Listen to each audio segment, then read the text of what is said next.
முத்து தொடர்ச்சியாக 2 நாளாக வீட்டுக்கு வராமல் இருக்காங்க. இதை பார்த்துட்டு மீனா ரொம்பவே பதறி போகிறாங்க. அப்போ அண்ணாமலைட்ட சொல்கிறாங்க, மாமா இவ்வளோ நேரம் அவர் வந்து ஃபோனு எடுக்கவும் இல்லை, ஃபோனு சுவிட்ச் ஆஃபில் இருக்குது. ஃபோன் பண்ணாலும் அப்படியே அவர்கிட்ட ஃபோன் இல்லைனா கூட யார்கிட்டயாவது வாங்கியாவது பண்ணிடுவார்.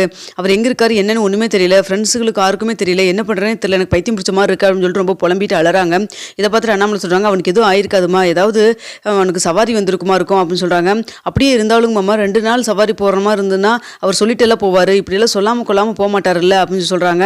அப்போ கரெக்டாக விஜயாவும் வராங்க. என்ன ஏன் இப்படி சொல்கிற அப்படின்னு சொல்லி கேட்குறாங்க. இல்லை அத்தை நீங்களே பாருங்க, அவர் எங்கேயோ வெளில போகிற மாதிரி தான் சொல்லிட்டு தானே போவார் அப்படின்னு சொல்லி சொல்கிறாங்க. ஆமாம் அதுவும் கரெக்டு தான், நீ ஏதாவது அவங்ககிட்ட இது ஏதாவது சண்டை போட்டியா அப்படின்னு சொல்லி கேட்குறாங்க. அதெல்லாம் ஒன்றும் இல்லை அப்படின்னு சொல்லிட்டு இருக்கிறாங்க. அப்போ அண்ணாமலை சொல்கிறாங்க, அவளே வந்து முதலே வேதனையில் இருக்கா, நீ வேறு ஏதாவது பேசிகிட்டு இருக்காத அப்படின்னு சொல்கிறாங்க. எங்க விசாரிக்கிறதுல ஒரு தப்பா, அவன் போகிற மாதிரி இருந்தால் சொன்ன மாதிரி சொல்லிட்டு எல்லாம் போவான் அப்படின்னு சொல்லி சொல்கிறாங்க. மீனா நல்லா யோசிச்சுப்பாரு, ஏதாவது உங்களுக்குள்ள ஏதாவது பிரச்சனையா அப்படிங்கிற மாதிரி அண்ணாமலை திரும்பவும் கேட்குறாங்க.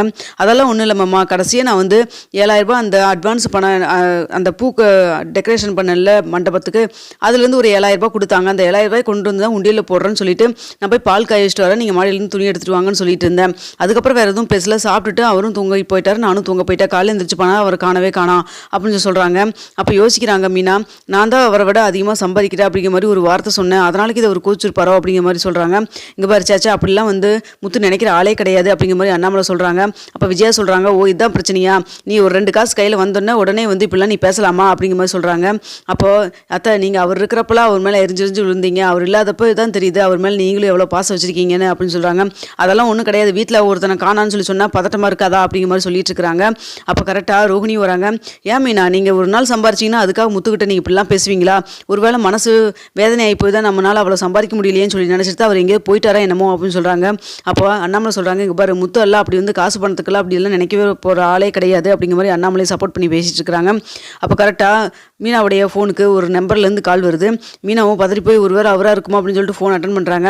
அப்போ பூ வேணும் அப்படின்னு சொல்லிட்டு ஒருத்தவங்க கால் பண்ணுறாங்க. இதை பார்த்துட்டு சரிங்க கொண்டு வந்து கொடுக்குற அப்படின்னு சொல்லிட்டு ஃபோனை வச்சிடுறாங்க. அப்போ விஜயா சொல்கிறாங்க, ஏன் அவனை காணா அந்த பதட்டமே இல்லாமல் பூ வேணும்னு கேட்குறாங்க, உடனே கொண்டு போய் கொடுக்குறேன்னு சொல்லி சொல்கிறேன் அப்படின்னு சொல்லிட்டு இருக்காங்க. என்னங்கத்தான் என்ன பண்ண சொல்கிறீங்க, நானும் எல்லா பக்கம் போய் தேடி பார்த்துட்டேன், எங்கெங்கே போவாரோ எல்லா பக்கம் பார்த்துட்டு எங்கே போனார்னே தெரியலையே அப்படின்னு சொல்லிட்டு வேதனையோடு இருக்காங்க. அப்போ கரெக்டாக முத்துவும் வந்துடுறாங்க.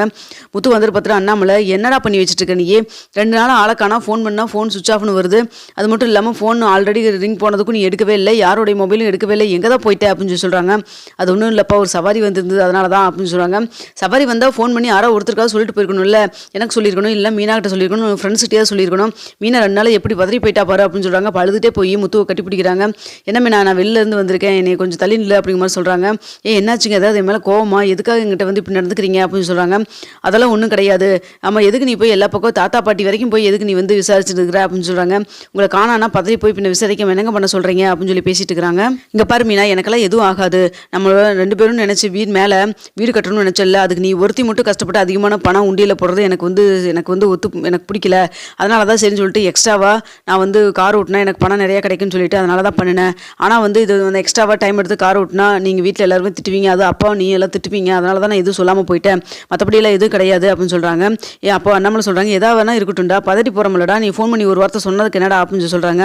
இங்கே பாருப்பா 3 நாள் கண் விழிச்சு ஓட்டதுனால எனக்கு 25,000 ரூபாய் லாபம் கிடச்சிருக்குதுப்பா அப்படின்னு சொல்லி சொல்கிறாங்க. இதை பார்த்துட்டு அதெல்லாம் சரிடா, உடம்பு ஏதாவது கெட்டு போச்சுன்னா என்னடா பண்ண முடியும் அப்படின்னு சொல்கிறாங்க.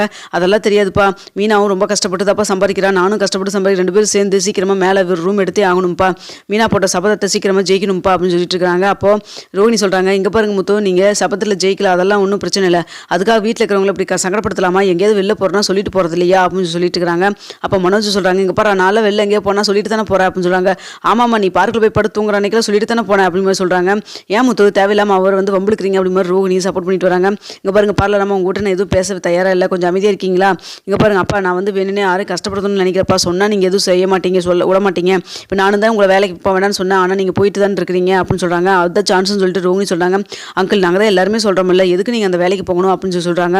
அப்போ பார்லரம்மா சொல்கிறத பார்த்துட்டு பார்லரம்மா கூட பாரு அப்பா மேலே ரொம்ப அக்கறையாக வந்து விசாரிக்கிறாங்க, போக வேணும்னு சொல்கிறாங்க. ஏன்டா இப்படி பண்ணுற அப்படிங்கிற மாதிரி மனோஜ்கிட்ட கேட்குறாங்க. அப்போ வீட்டில் போர் அடிக்குதுன்னு சொல்லி தானே போகிறாரு, இதில் என்ன தப்பு, அது ஒரே நாள் தானே போகிறாரு அப்படிங்கிற மாதிரி சொல்கிறாங்க. அப்போ விஜயாவும் சொல்கிறாங்க, அவர் போனால் போயிட்டு போகிறாரு, ஒரு நாள் தானம்மா, அது ஏமா நீ பெருசாக பேசுகிற அப்படிங்கிற மாதிரி சொல்லிட்டு இருக்கிறாங்க. அப்போ ரோஹிணி யோசிக்கிறாங்க, இவர் எப்படியாவது ஏதாவது பண்ணி ஏதாவது நம்ம வந்து இவர் வேலைக்கு போகாமல் தடுக்கணும், அப்படி பண்ணால் மட்டும்தான் நம்ம கிருஷ்ணை வந்து ரெகுலராக ஸ்கூலுக்கு அனுப்ப முடியும், கிருஷ்ணை வந்து கடைசி நேரத்தில் ஸ்கூல்லேருந்து வேறு ஸ்கூலுக்குலாம் போட முடியாது, ஸோ இப்போ தான் நம்ம காசெல்லாம் கட்டியிருக்கோம், இவர் ஒரு நாள் தானே போகிறாரு, அது ஏதாவது பண்ணி அந்த புதன்கிழமை மட்டும் போகாமல் நம்ம தடுத்தாகணும் அப்படிங்கிற மாதிரி ரோஹிணி யோசிக்கிறாங்க. அப்போ மனோஜ் சிஸ்டர் சொல்கிறாங்க, ஏ நீ அவர்கிட்ட சொல்லு, வேலைக்கு போக வேண்டாம்னு சொல்லு அப்படிங்கிறாங்க.